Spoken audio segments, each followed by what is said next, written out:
Il était une fois, dans un pays lointain, un millier qui avait 3 garçons. Avant de mourir, le millier partagea ses biens entre ses fils. Le fils aîné hérita du moulin, le fils intermédiaire reçut l'âne, et le plus jeune hérita de son chat. Le petit-fils était très contrarié par cette situation.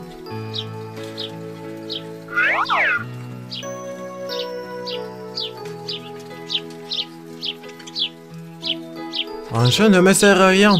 Que puis-je faire avec lui? Ne te fâche pas. Un jour, tu comprendras pourquoi j'ai fait ça. C'est un chat très intelligent.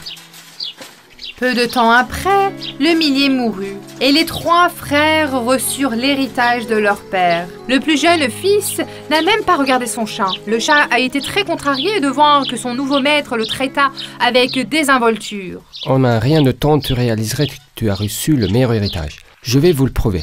Donnez-moi un sac vide, un chapeau et une paire de bottes.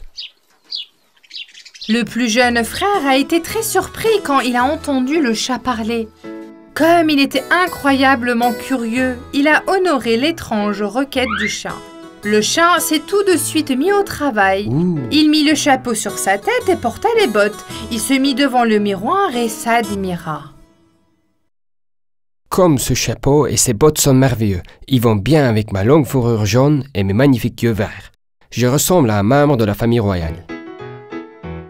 Il se mit immédiatement au travail et se mit à la laitue fraîche et à des carottes dans son sac et se dirigea vers la forêt.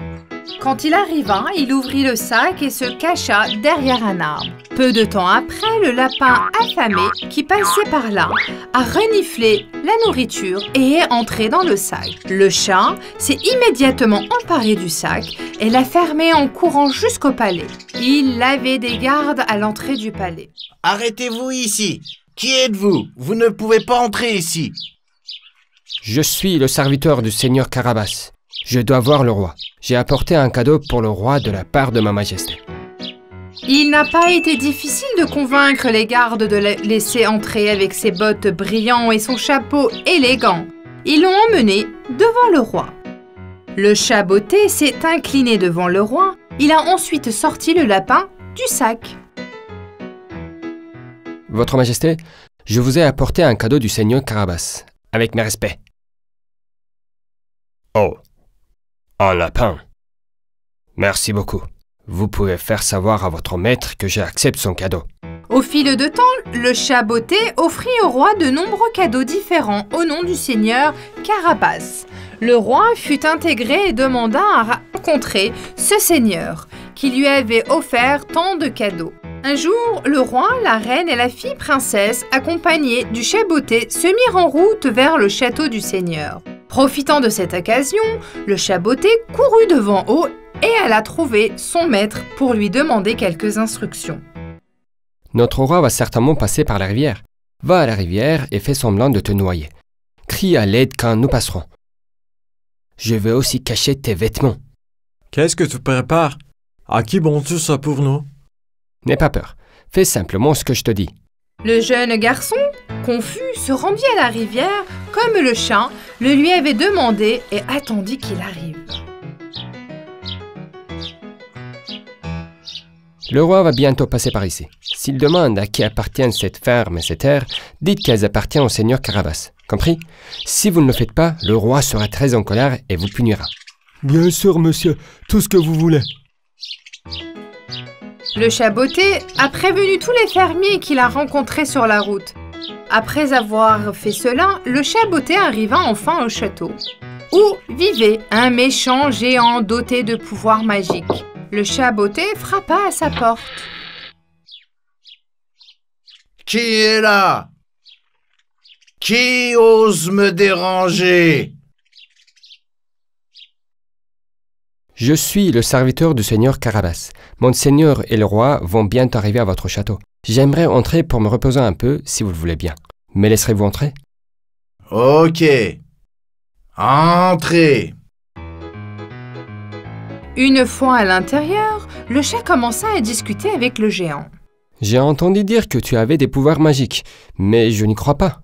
Apparemment, tu peux te transformer en n'importe quel animal. Est-ce que c'est vrai? Bien sûr que je peux. Pourquoi ne le croirais-tu pas? Par exemple, peux-tu te transformer en lion?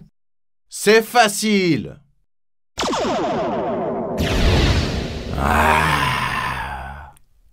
Et voilà, je suis un lion maintenant.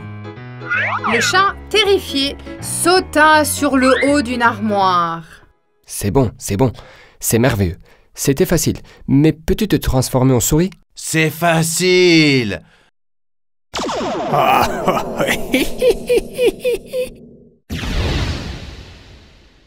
Le géant se transforma en petit souris. Le chat botté l'attrapa immédiatement et le plaça dans une petite boîte. Il retourna dans la forêt pour libérer le souris et se dirigea vers le roi.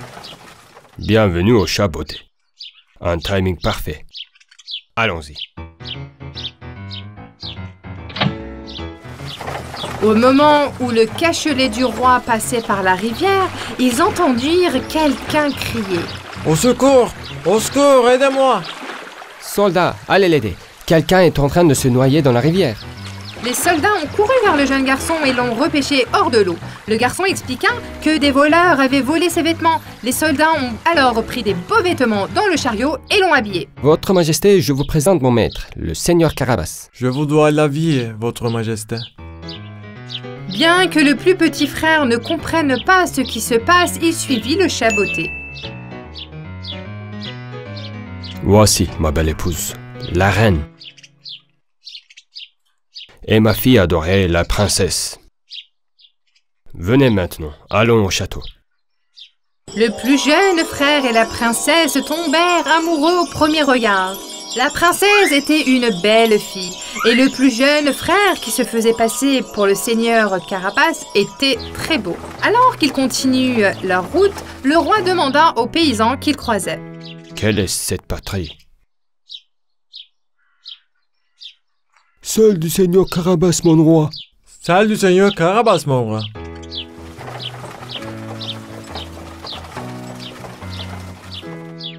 Celle du seigneur Carabas, mon roi. Celle du roi Carabas, mon roi. Le roi était très heureux de tout ce qu'il a vu. Jeune seigneur, il semble que vous soyez très puissant et aimé par ici. Le plan du chat botté a parfaitement fonctionné. Lorsqu'ils arrivèrent au château, ils se régalèrent d'un merveilleux festin. Le soir venu, le plus jeune frère était devenu le seigneur Carabas et avait demandé au roi la main de sa fille. Je voudrais que ma fille ait un mari puissant, riche, intelligent et respectable comme vous. Si ma fille accepte, vous pouvez avoir sa main en mariage. Peu de temps après, la princesse et le seigneur Carabas se marièrent. Ils vécurent heureux dans leur château. Le chat botté ne le quitta jamais. Дорогой отец, теперь я понимаю, что ты имел в виду. Il était une fois, dans un pays lointain, vivait la famille Darling. Leur aîné s'appelait Wendy et leurs fils John et Michael.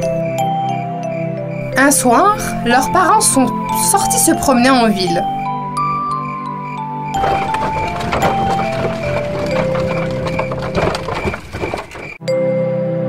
Les enfants, qui étaient seuls à la maison, se sont amusés à jouer ensemble. Quand ils furent fatigués et eurent sommeil, leur sœur commença à leur raconter l'histoire de Peter Pan. Il était une fois, dans un pays lointain, très lointain et secret, un enfant appelé Peter Pan. Ils s'endormirent tous. Plus tard, Wendy se réveilla en entendant un bruit venant de la fenêtre.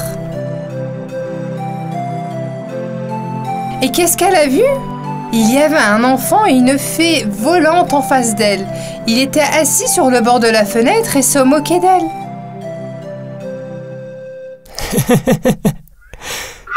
Bonsoir, je m'appelle Peter Pan. Je suis le héros de l'histoire que tu as racontée à tes frères. Même si tu as oublié quelques détails, c'était quand même une belle histoire.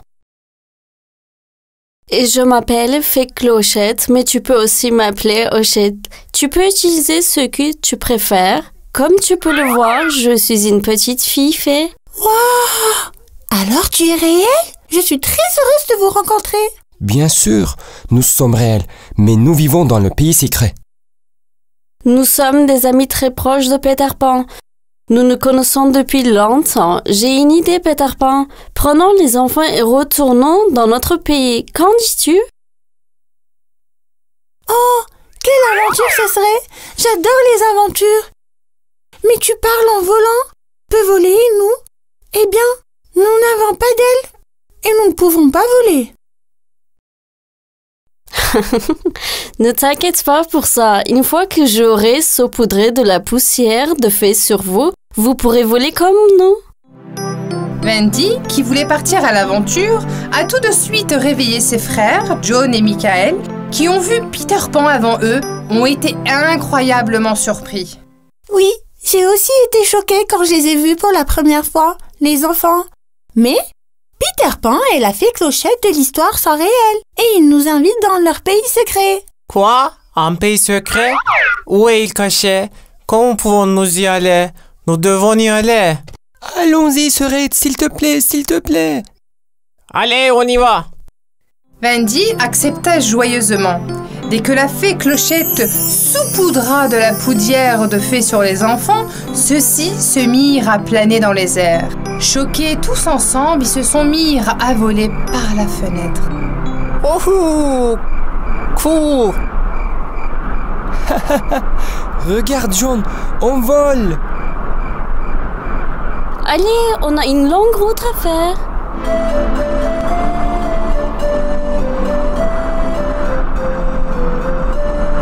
Oh, cours.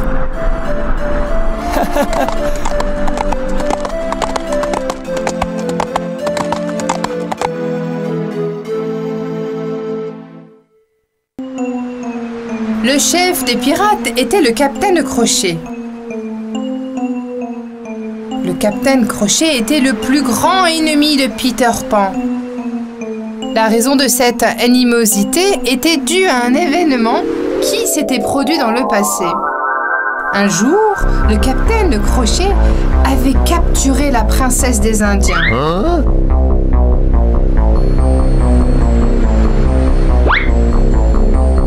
Afin de sauver cette princesse, Peter Pan a combattu le capitaine Crochet.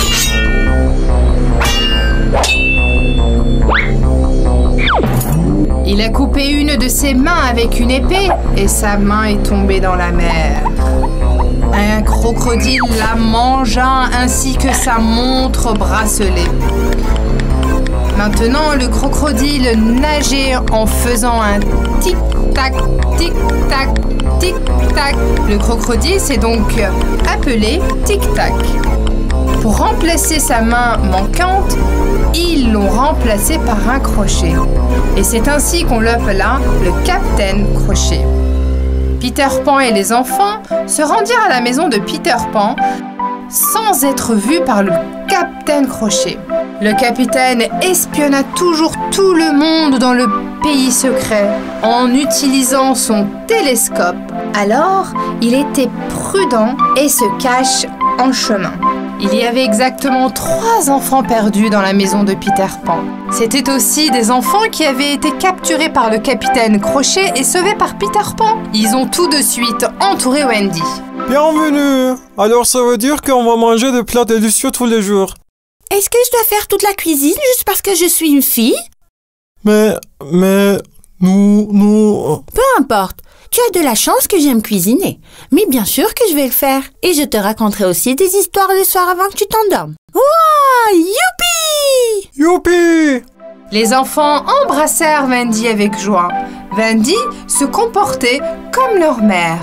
Elle préparait des plats délicieux, faisait des gâteaux et leur racontait des histoires avant de se coucher. Ils devinrent de très bons amis avec Peter Pan. Ils se promenaient ensemble dans la forêt et apprenaient à mieux se connaître. Mais la fée Clochette n'était pas très heureuse de cette nouvelle amitié. Elle pensait que Peter Pan l'avait oubliée et qu'il la négligeait. Alors, elle commença à en avoir assez de Wendy. Wendy doit rentrer à la maison. Peter Pan est mon ami. C'est moi qui l'a trouvé dans la forêt perdue et qui l'a amené dans notre pays secret. Maintenant, il se passe du temps avec Wendy au lieu de moi. Je dois trouver une solution à ce problème. Mais Wendy n'en avait aucune idée. Sa seule pensée était d'aider tout le monde dans ce pays secret. Un jour, alors que Peter Pan et Wendy discutaient, assis sur un crochet de pays secret, le capitaine Crochet les espionnait avec son télescope. Juste là, c'est Peter Pan. Vite! Tout le monde courait du bateau, tirant, essayant de tirer sur Peter Pan.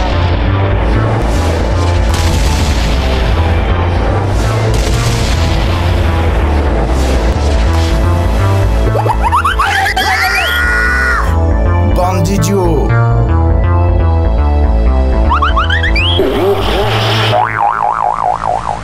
Pas moi, tu dois tirer sur Peter Pan. Clochette, emmène Wendy dans un endroit sûr. Je vais sur le bateau pirate. Cette fois, ce sera ta fin, Monsieur Crochet. Viens, Wendy, vite! La fée Clochette a immédiatement élaboré un plan et a laissé Wendy au sommet d'un nuage. Elle est ensuite descendue directement à côté des enfants. Les enfants, Peter Pan a dit qu'il avait un grand oiseau en haut des nuages et qu'il fallait le tuer. Aussitôt, les enfants ont pris leurs arcs et ont tiré leurs flèches vers les nuages. Tout ce temps, Peter Pan s'occupait du capitaine Crochet sur le pont du bateau. Vous voulez un crochet sur votre autre bras, capitaine? Si tu as le courage, nous devrions nous battre à l'épée. J'attends sur la plage. Tu viendras si tu n'as pas peur. Peter Pan s'envola vers la plage et le bateau s'approcha du rivage. Finalement, ces deux ennemis ont commencé à se battre à l'épée. Un peu plus tard, le capitaine Crochet entendit un son familier derrière lui. Tic-tac, tic-tac. Dès qu'il a entendu ce son, il s'est retourné paniqué et a vu tic-tac se diriger vers lui.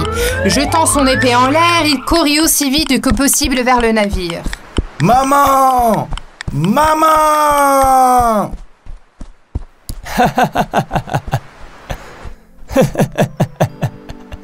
Peter Pan rit bruyamment du capitaine Crochet. Tout à coup, il a pensé à Wendy. Il est allé directement vers Wendy pour voir comment elle allait.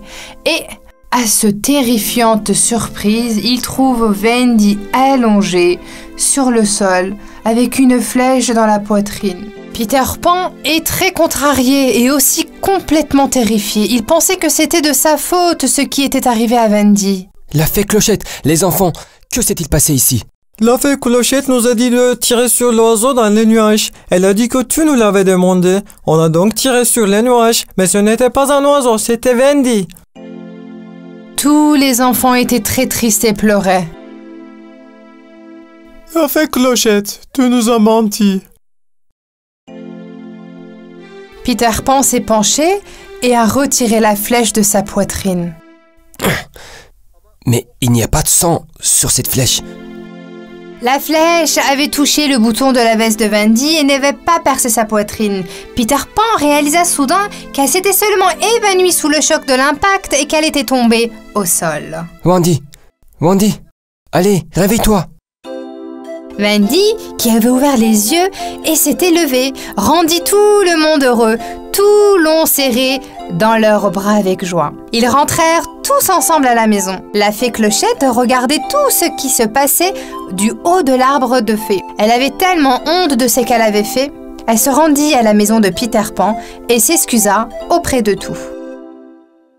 Je suis vraiment désolée. Je m'excuse auprès de vous tous et surtout auprès de Wendy. Pourrais-tu me pardonner? J'ai fait ça parce que j'étais jalouse de votre amitié. J'ai tellement honte. Je te dois la vie, Clochette. Personne ne pourra jamais prendre ta place. Nous serons toujours ensemble, mais ce que tu as fait est très mal. Ce soir, je veux que tu ailles à l'arbre au fait et que tu réfléchisses à ce que tu as fait. Wendy a pardonné à la fée Clochette, mais comme Peter Pan lui avait dit de partir, la fée Clochette retourna à l'arbre aux fées. Tout le monde est vraiment fatigué aujourd'hui. Allez les enfants, c'est l'heure de dormir. Mais d'abord, c'est l'heure de l'histoire. Wendy a raconté aux enfants l'histoire de 3 enfants qui ont allé dans un pays secret. Elle leur racontait l'histoire d'eux-mêmes. Ses frères voulaient rentrer à la maison. Leur mère et leur père leur manquaient beaucoup. Wendy a appelé les enfants perdus. Nous allons rentrer à la maison. Voulez-vous aussi venir avec nous? Venir avec vous? Dans votre vraie maison? Hurrah! Je n'arrive pas à croire. Nous allons avoir une vraie maison. Peter, pourquoi ne viens-tu pas avec nous aussi? Tu peux vivre avec nous si tu veux. Pas question. Un jour, vous allez tous grandir et vieillir. Mais moi, je veux rester un enfant pour toujours.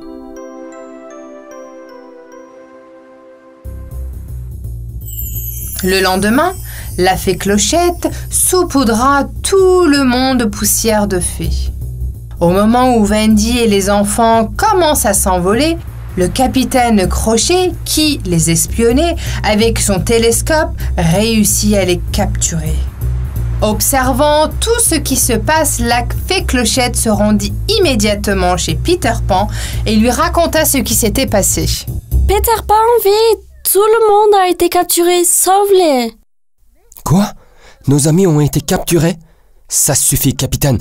Ta fin est arrivée. Cette fois, je vais te faire de la nourriture pour crocodile.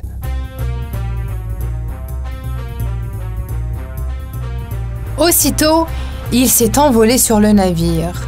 En voyant Peter Pan, les enfants crièrent de joie. « C'est Peter Pan! Hurrah! Nous sommes sauvés! » Le capitaine a immédiatement attaqué Peter Pan avec son épée. Ils recommencèrent tous les deux à se battre à l'épée.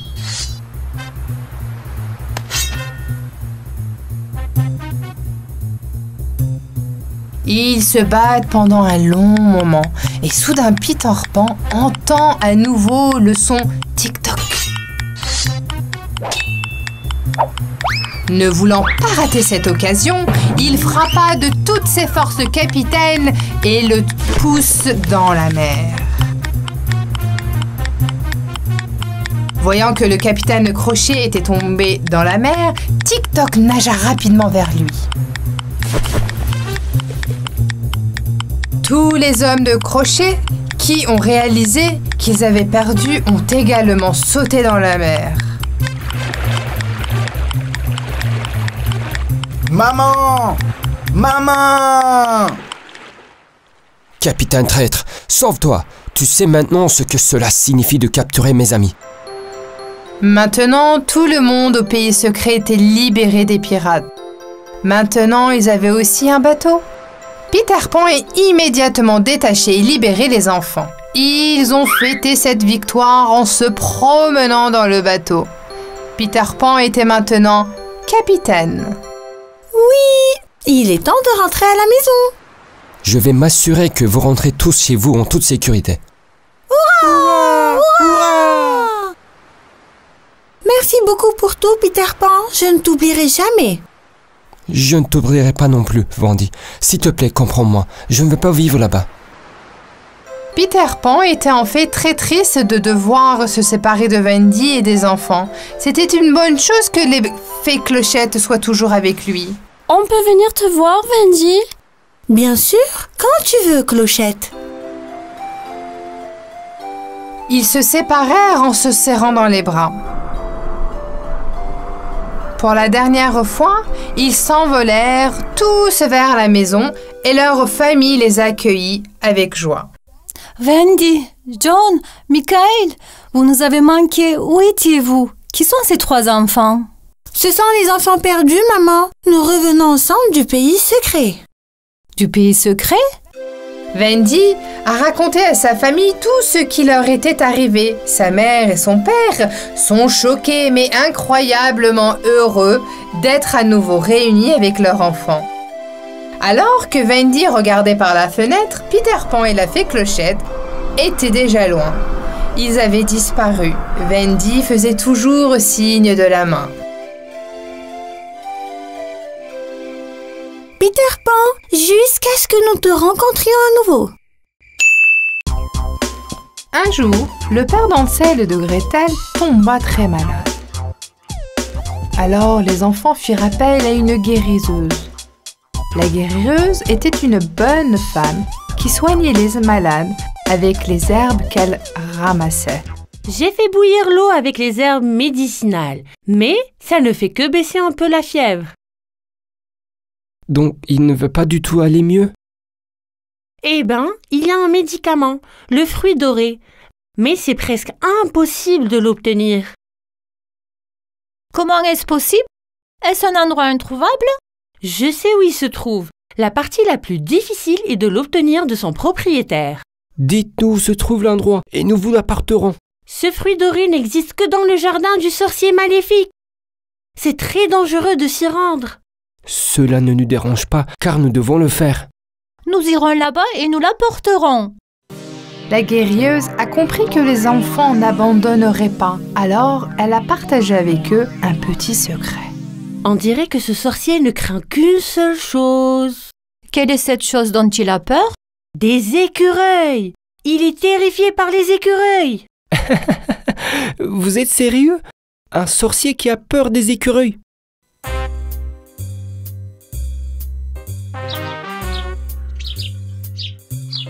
Les enfants se mirent en route pour la maison du sorcier.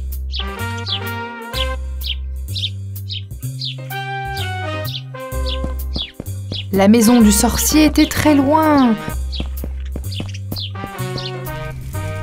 Le soir, ils ont mangé et se sont reposés dans la forêt. Venez, mangez un peu. Le matin, ils continuèrent leur voyage jusqu'à ce qu'ils soient arrivés à la maison du sorcier. Ça doit être sa maison. Il y a trop d'arbres fruitiers. Comment trouver le fruit d'or? Nous devons le chercher sans être vus par le sorcier.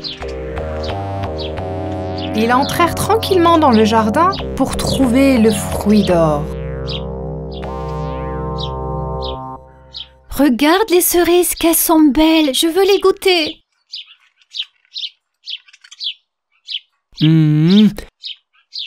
C'est le paradis. Trouvons ce fruit doré avant de nous faire attraper par le sorcier. Venez ici, petit insecte. En marchant, ils ont soudain remarqué que quelque chose de collant se trouvait sur leurs pieds. Eh, qu'est-ce que c'est? D'où vient cette substance gluante? Je crois avoir vu le fruit doré sur cet arbre. Allons le chercher. Mais lorsqu'ils essayèrent de marcher, leurs pieds étaient collés à la substance gluante et ne pouvaient plus bouger. Je suis coincée, je ne peux pas marcher. Ha ha ha ha! Tu es tombé dans mon piège! Ha ha ha ha! Oh non, méchant sorcier! J'ai attrapé tellement d'enfants avec cette gelée gluante magique! Ha ha ha!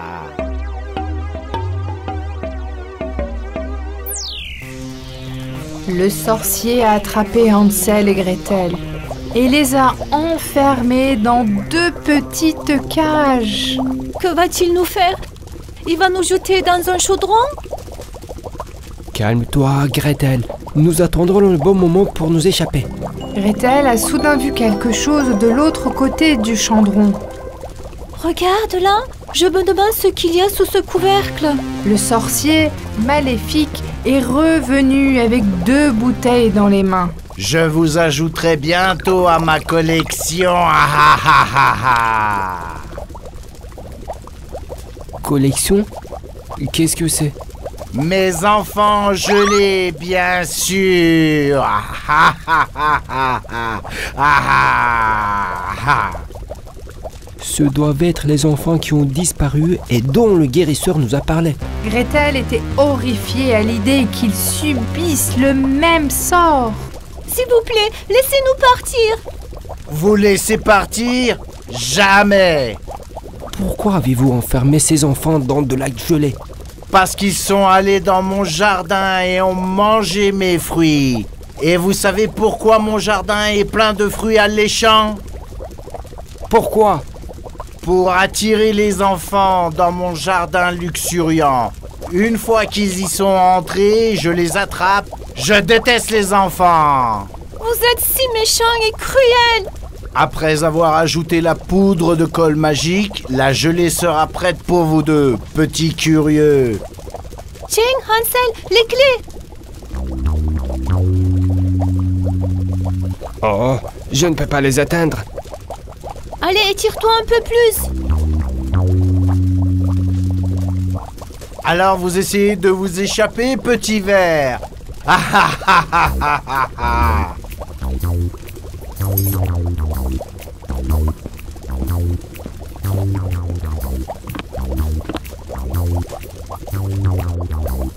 Hansel, l'écureuil. Oui, bien sûr, l'écureuil. Tenez bon.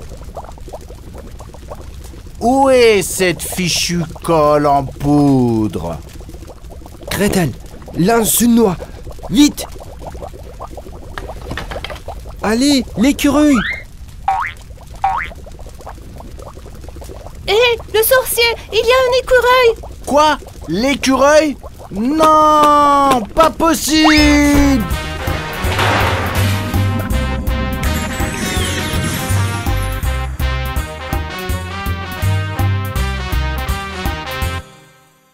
Il ne pourra plus faire de mal aux enfants. Le sorcier pleurait de façon incontournable alors que les écureuils se tenaient devant lui. La gelée où les enfants étaient emprisonnés commença à se dissoudre. Les écureuils étaient les seules créatures qui pouvaient affaiblir le pouvoir du sorcier.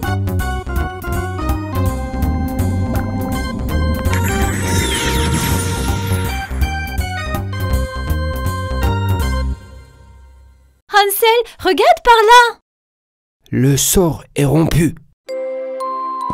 Tandis que la gelée tombait sur leur corps, les enfants déverrouillaient les cages de Hansel et de Gretel. Youpi, nous sommes libres.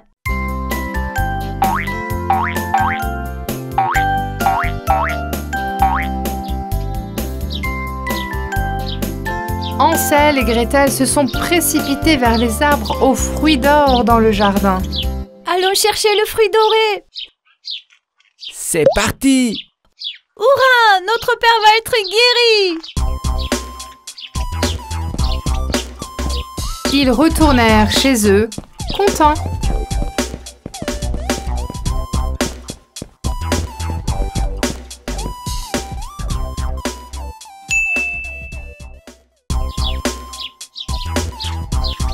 Il était une fois dans une ferme d'animaux où vivaient joyeusement Hansel et Gretel. Un tout petit peu pour toi. N'oublions pas le coq à tache de rousseur. Gretel vit que son père était revenu de la ville où il vendait du lait. Hé, papa est de retour. Leur père leur a dit qu'il y avait un homme avec un singe et un serpent qui se produisait en ville. Il se faisait appeler le charmeur de serpents. Oh, wow, le charmeur de serpents. Hansel et Gretel étaient curieux de voir ce spectacle. Le lendemain, ils demandèrent à leur père la permission d'aller en ville pour assister au spectacle. Nous y sommes. Quand ils sont arrivés, Gretel a remarqué la tente sur la place. Le voilà. Allons-y. Venez voir le serpent qui danse. Regarde le signe amusant. Hansel et Gretel sont intrigués et entrés dans la tente.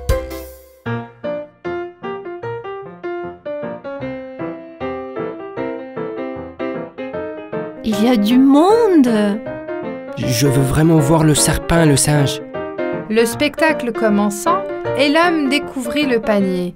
Il prit sa flûte et commença à jouer.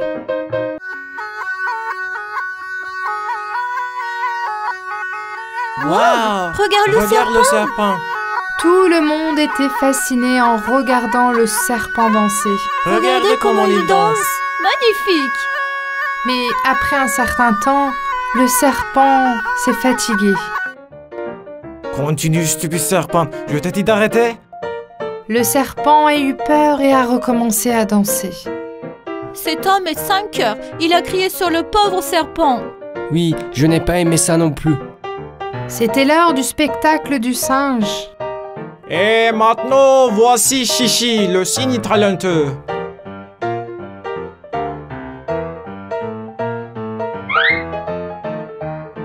Quel mignon singe. Allez, viens, salut le public. Bravo, bravo.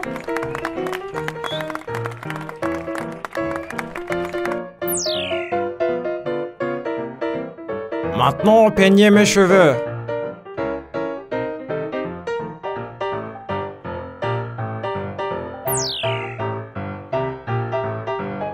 Maintenant, fais mon portrait.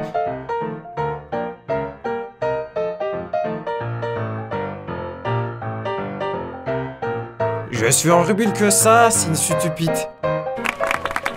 Oui, c'est très ressemblant. Bravo, Chichi. Le spectacle est terminé. Vous avez les pièces.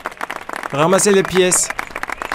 Mais quand Chichi n'a pas fait ce que l'on lui a dit, l'homme s'est mis en colère.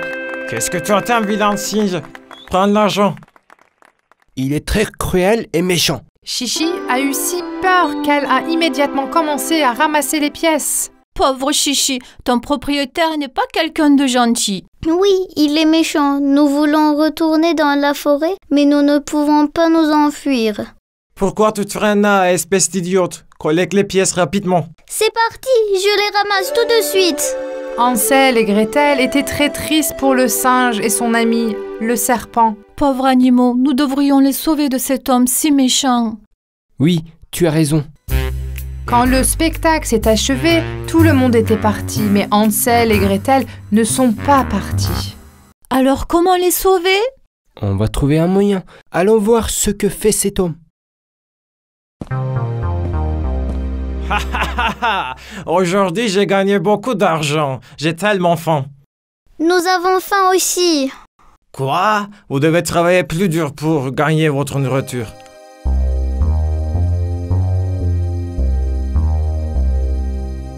Oh là là, il ne les nourrit même pas. Pauvres animaux, que pouvons-nous faire, Hansel? On attend. Il finira bien par sortir de la tente. Finalement, l'homme est sorti pour prendre l'air. Il est sorti. Allez, viens. La clé est là. Allons-y, maintenant avant d'être pris. Nous devrions aller dans la forêt le plus vite possible. Mais sur le chemin du retour vers la tente, le charmeur de serpents les a vus. Vous avez du culot. Personne ne prend mes animaux. Ils ne se sont pas arrêtés avant d'atteindre la forêt. Maintenant que nous sommes dans la forêt, nous pouvons vous faire sortir. Youpi, on est enfin libre. Mais ils ne savaient pas que quelqu'un les avait suivis. Vous allez voir maintenant. Allez, petit serpent, tu peux rentrer chez toi maintenant? On va te faire sortir aussi. Qu'est-ce qui se passe? Tu crois que tu vas libérer mes animaux? Réfléchis bien. Qu'est-ce qu'on va faire maintenant? L'homme les a attachés et est reparti vers la ville. Vous ferez aussi partie du spectacle. Vous allez travailler pour moi. Nous devons faire quelque chose. Hansel remarqua soudainement la clé accrochée à la ceinture de l'homme. Hé, regarde, là-bas.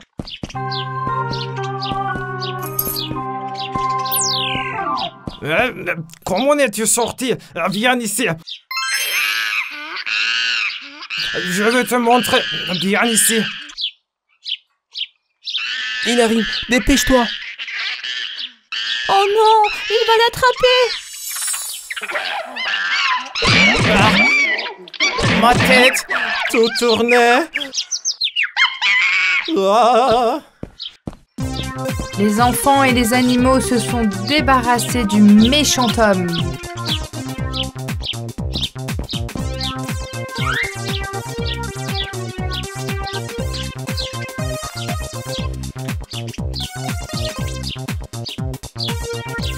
Si vous n'étiez pas là, nous n'aurions jamais échappé à cet homme cruel. Merci.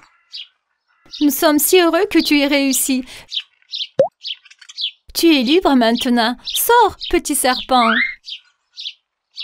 Tu peux retourner dans la forêt. Au revoir. Chichi et le serpent, dansant, retournèrent dans la forêt. Hansel et Gretel retournèrent chez eux, tout heureux.